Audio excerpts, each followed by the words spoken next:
the importance of lining in curtains. Linings are there to protect the back of the curtain and to make the curtain last longer. But it has also become, in the modern world, a way of saving energy and insulating your room so that they're a lot better to live in. So I'm going to take you through the different linings that we have and why we use them, and then you can decide what linings are best for you. This is our most luxurious way to line a curtain. Now, this is a cotton.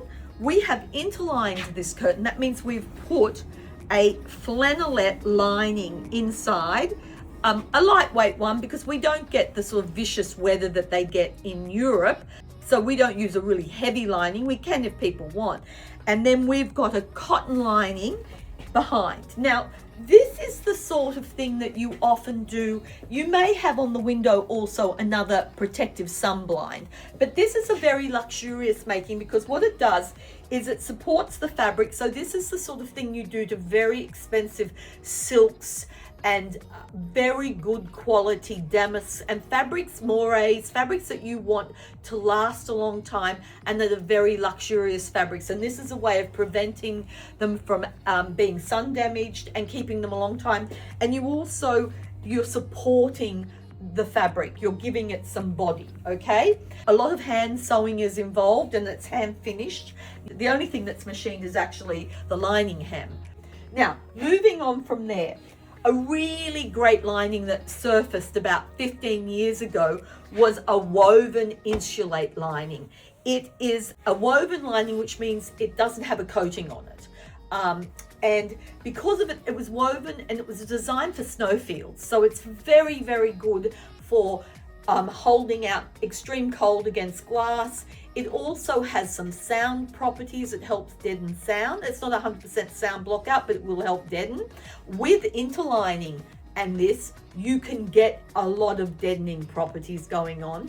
And it can be dry cleanable, which is impossible with coated fabrics, okay? Now we have here, we've toggled it on this curtain, and the reason being this is a very heavyweight movable linen, and if you hand sew a very heavy movable linen in, what you'll get is you'll get a very unattractive sort of swagging of the fabric. So we've toggled that so that the linen can move up and down, but the lining and that stays quite stable, and then it falls nicely. So then moving along, coated fabrics. Now that was the one that we had here in Australia. If you want 100% blockout, no one's invented anything better than a coated fabric. Coated fabrics are great for heat, they're great for cold, they're good for sun.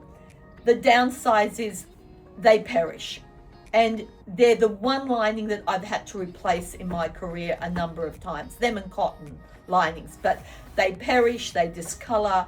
They also grow mold and get moldy, so that's the other reason for replacing them. But they are the heavy lifters and they really do the job. If you have certain things around heat and cold and light, they're the ones that are going to give you the biggest bang. They are a bit stiff. They don't have the lovely softness of the insulate, which is really lovely.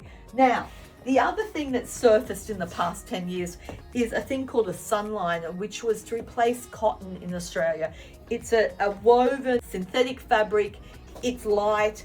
It lets some sun through, but it doesn't let the damaging rays through. And it's really good if you want to keep a light feeling in a curtain or a blind, is the sunliner, and we've used it in this linen. It looks really lovely. It's soft. It keeps the drape of the fabric. So that's our sort of take on the linings that we use in at No Chintz.